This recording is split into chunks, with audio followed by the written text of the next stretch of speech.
what's going on? Today is another video by Do Work Exotics. So today I'm going to be talking about and introducing kind of a new series I'm going to be doing. It's called Car, Talk, and Coffee. Instead of Cars and Coffee, because guess what you do at Cars and Coffee? You talk about cars, duh. So this is going to be Car, Talk, and Coffee. Every week there's something crazy happening in the automotive industry. Something new's coming out, there's something that blew up and something that crashed. So I'm going to kind of talk about those a little bit, and then I'm always going to talk about a couple of cars I'm obsessed with on Bring a Trailer. Every week I'm scouring Bring a Trailer and looking at the best deals. Some things sell for great prices, and there's just always unique cars on there. It's not your run-of-the-mill, you see them every day cars. It's really cool sports cars. So that's how I'm going to kind of handle this. So first of all, let's just talk about, oh boy, the new one that everyone has been talking about, and it's the new Tesla. Tesla, blew up everyone by saying, hey, look at this semi we're making, and then look at this new sports car we're making. And I just have a couple things to say about it. And this is my opinion. Some people may really not like this. Stradman always says Trigger Squad. This may be Triggered Squad. But, advertising 1.9 seconds 0 to 60, I get it. It's wild. It's a feat. It's something to brag about and talk about. But Tesla, it's cool, but I am sick of those stats. I'm sick of these manufacturers. That's all we talk about now are stats. All we have been talking about for the past 10, 15 years is what's your 0 to 60? What's this? What about the enjoyment factor? What about the emotion? And that's where I'd rather have this, a 550, than a brand new Tesla that does 1.9. First of all, in the States, you're breaking every speed limit probably in 1.9 seconds. And secondly, I miss the sound. I've driven a decent amount of Teslas. I've driven a P85D, a P100D, and they're fast. They're great. The build quality is actually pretty good too. I remember when I first drove the 85D, I was shocked at how well built the build quality was. So they're great cars and all, but I'm just nervous we're losing the emotional part, because there was no emotion with the car. The torque was awesome. The torque and power took your breath away, but it's like every fast car. What happens when you own a fast car? You get used to it, and then you're like, what's next? What's next? When I tuned my Audi, I got another 100 pounds of torque. And then guess what? A week later, I'm like, man, I could use some more. So that's the problem with the speed factor, is that it's addictive. I mean, look at everyone that mods cars. They start here and then they go here, here, here. Next thing you know, they're at 1,000 horsepower with a built motor. So I miss the enjoyment factor, all of the crazy, just emotional concept you're getting from other exotic cars and other fast cars. The big thing for me is sound. If I cannot hear that engine rumble and hear it scream or bounce off a red line, or even any of the cool sound, the backfires, the chortles, all that. If I can't hear that, I don't know, to me that's just a little disappointing. So we'll see what Tesla comes out with. I want to see it produced. I'm actually still a big Tesla supporter. I bought a lot of their stock. I've always loved Tesla. I like new things coming out, and they're great built cars. When I drove those, I was shocked away at how well built those cars were. It was like the first generation. So we'll see. We'll see what happens. I'm going to keep this one short, so I'm just going to go to my Bring a Trailer ones, because I have been obsessed with a couple of these. First of all, no reserve Lamborghini Tractor. Wouldn't all of us want one of these in our collection? To me, this is the coolest thing ever. I would like a Lamborghini Tractor and a Porsche Tractor. This one right now is at $500. It has 7 days though, so it has plenty of time to go. I love the color scheme on it. It's a really cool piece, and I think if anyone's a big Lamborghini fan and has a nice collection, maybe a Miura, some Diablos, Countach, an Aventador, Mercy, you need a tractor. So I think that's really cool to see. And this is what you see on Bring a Trailer. You see this really weird stuff that you probably wouldn't see elsewhere. Secondly, the 2007 Porsche 911 GT3. So it's in white, and it's just stunning looking. This is probably my favorite 911 ever made. I think it just has a good mix of everything, and it's still back in the days where, look at the radio. The radio is a little sliver that tells you which station you're on. That's it. I like that though in a driver's car. I don't need to have the sat nav or anything else. This is a pure focus driver car. I like even the little white trim bits in the car. It goes with that whole GT3 look. It's just kind of wild and crazy looking.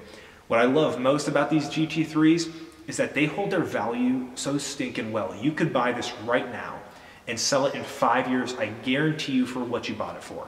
You know, you barely lose any money on this car. And it's just a special car. And once again, it's one of the last manual GT3s. I know the new one is coming out, but the new one is just a modern era. You know, it's so technologically advanced, has rear wheel steer, you know, almost too much for me. This is a very analog, old school sports car, and I love everything about it. Secondly is what I think is another fantastic buy. It's actually ending here in 46 minutes, so it's ending shortly. But 2011 BMW M3. So one of my good buddies actually has this exact car. It's a white M3. His has the competition package, and it's a manual. That's another thing. This is a 6-speed M3. And that is 100% a car that you should buy right now and hold on to. And the reason being is that it will appreciate 100% right now. It will appreciate. Same with a clean E46. Buy it, keep it, it will appreciate. And the reason being is that this is the last manual BMW M3. I mean, that is naturally aspirated. Sorry, my big point is naturally aspirated. These motors are screamers, whether it's the E46 to the E90 series. They are screaming this V8 and inline 6. Great motors. I miss this one. I'm sad that the M3 now, it doesn't do this for me. It just doesn't. It doesn't have that crazy rumbling V8 that just screams to 8,500 RPMs. My buddies, like I said, has a competition package, and it's stunning. I'm really impressed with it, and it makes me want to try to get one before the prices skyrocket. So this is a beautiful car, and I just miss those days. I miss where BMW M3s had those V8s in them, and where the M5 had the V8 and then the V10. I really miss those days, to be honest with you. The naturally aspirated days, to be more specific.